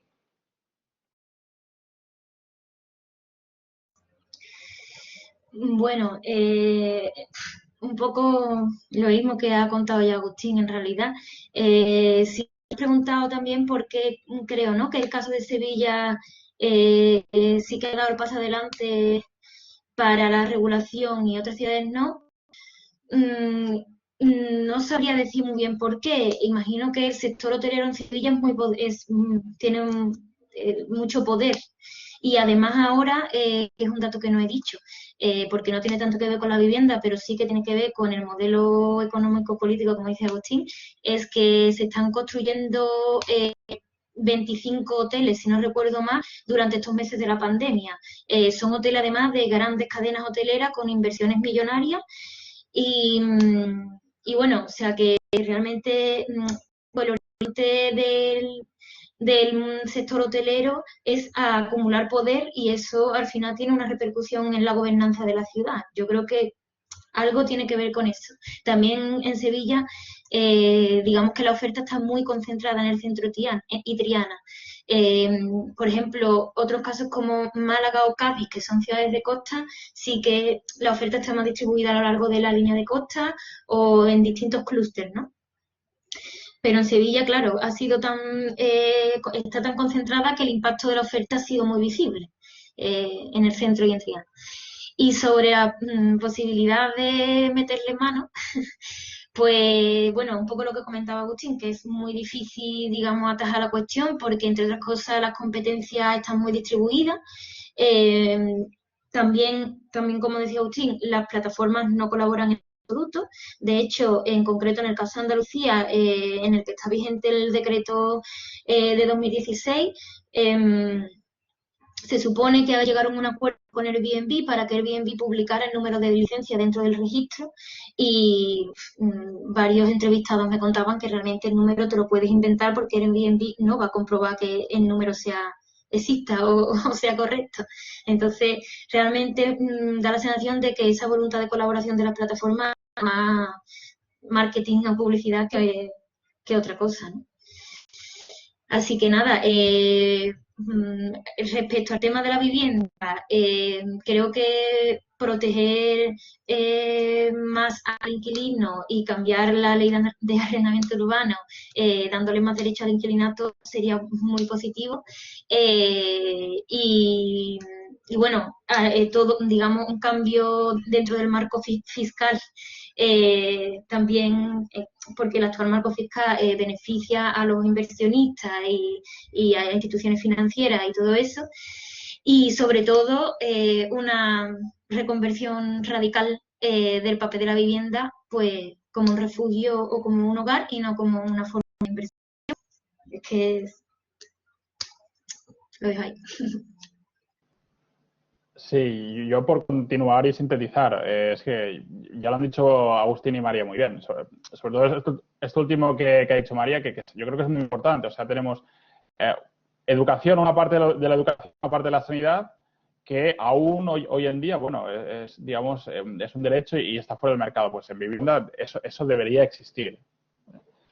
Pero bueno, ya, digamos, pasando a cosas más concretas. Regular estas plataformas, como dice Agustín, yo creo que es una tarea imposible si tenemos un contexto que, por un lado, el capitalismo de plataforma pues le da bastante igual o no colabora, y después, en el caso particular de España, pues está este galimatías de competencias entre ayuntamientos y autonomías, y el gobierno central de vez en cuando pues metiendo baza por ahí, ¿no? Aparte de todo lo que se ha dicho, yo creo que también hay digamos, un nicho donde habría que ir a por él, que son los propietarios realmente.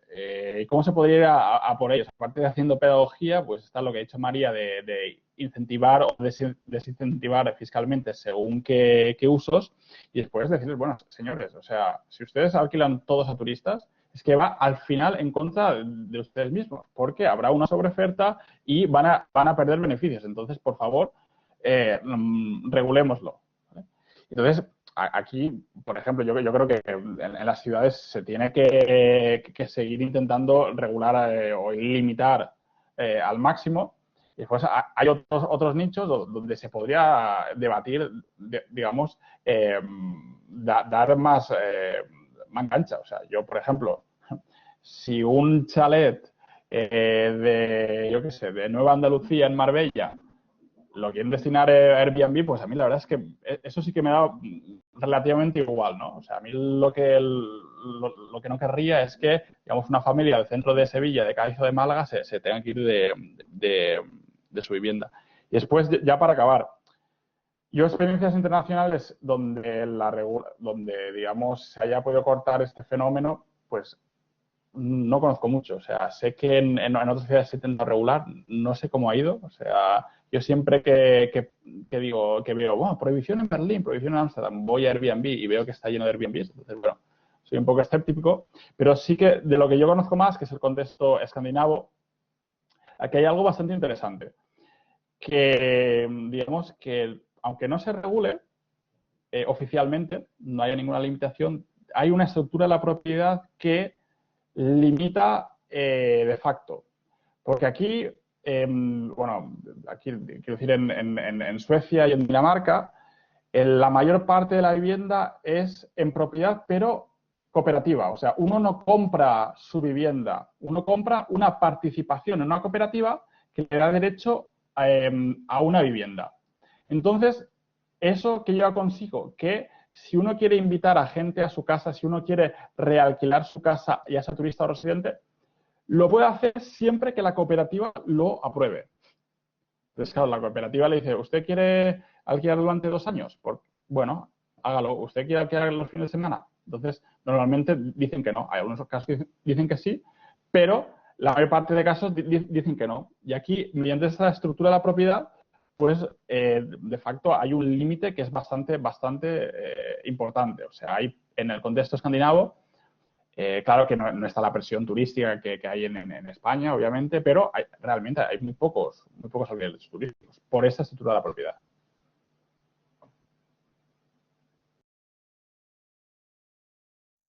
Y lo dejo aquí.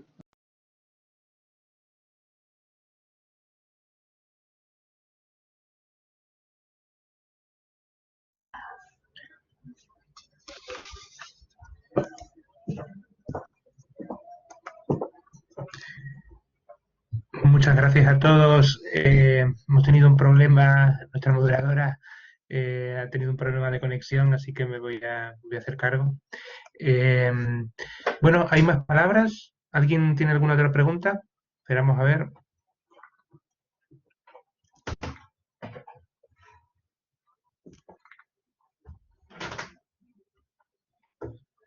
Los presentadores quieren hacer, bueno, los ponentes quieren hacer algún comentario ellos.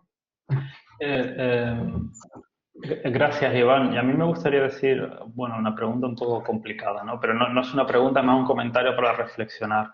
Más allá de Airbnb, el tema sería, ¿existe alternativa económica al turismo en el sur de Europa? Y una pregunta todavía más difícil o más relevante es, ¿cuál es nuestra propuesta como investigadores críticos o movimientos sociales? ¿Cuál sería esa alternativa? O si no existe alternativa, si concluimos que no existe alternativa, ¿de qué forma es una economía dependiente del turismo, pero cuál es la propuesta, digamos, de la izquierda a qué hacer con el turismo? ¿Cómo distribuir los recursos que el turismo genera? Porque de alguna forma genera ingresos, ¿no? Y sinceramente, estos dos temas que acabo de plantear lo discutimos poco y creo que le deberíamos dedicar más tiempo porque sinceramente no tengo las respuestas y tampoco he escuchado muchas propuestas. Y bueno, es más un comentario y una invitación a reflexionar.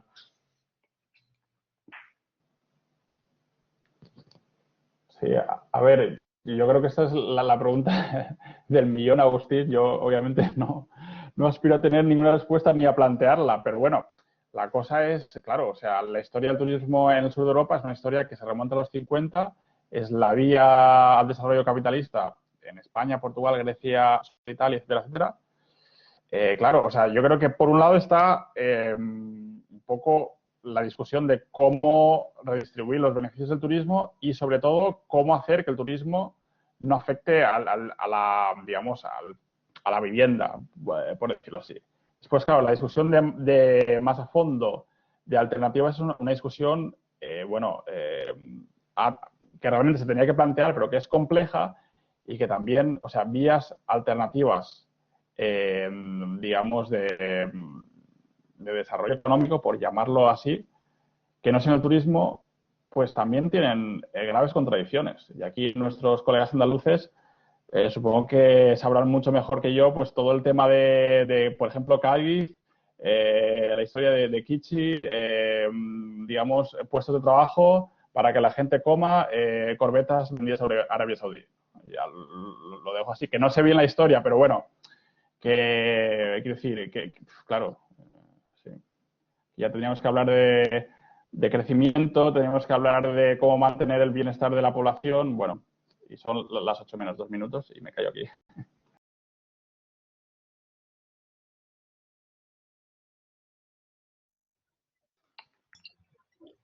Bueno, yo en realidad no tengo más nada que, o sea, no sigo, yo tampoco tengo las respuestas ni como investigadora ni como activista en colectivos contra la turistificación, ni como inquilina intentando organizarse.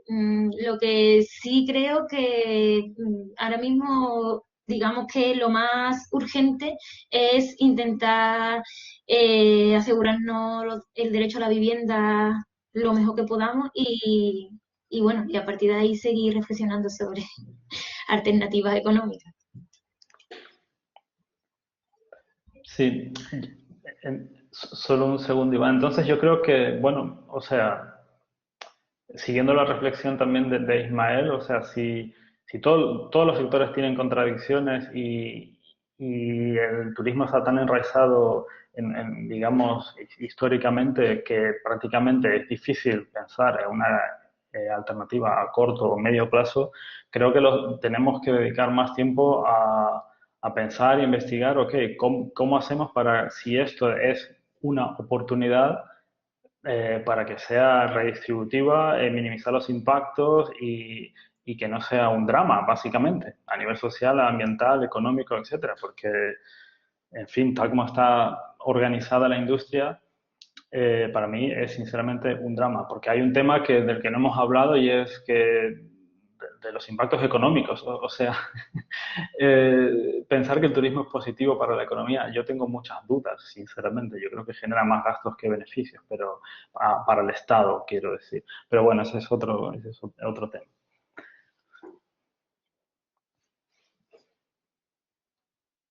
Sí, en todo caso, es lo que tú dices, ¿no? A corto plazo hay que digamos, solucionar estos dramas o, digamos, sí, que todas estas cosas, externalidades negativas, pues que no ocurran, por usar este lenguaje neoliberal, ¿no? Pero bueno, a largo plazo sí que hay que plantear las preguntas que tú planteas, pero esas son complejas. O sea, alternativas al turismo, yo creo que se debe plantear más a largo plazo, pero no hay una respuesta fácil, no hay una varita mágica, diría yo.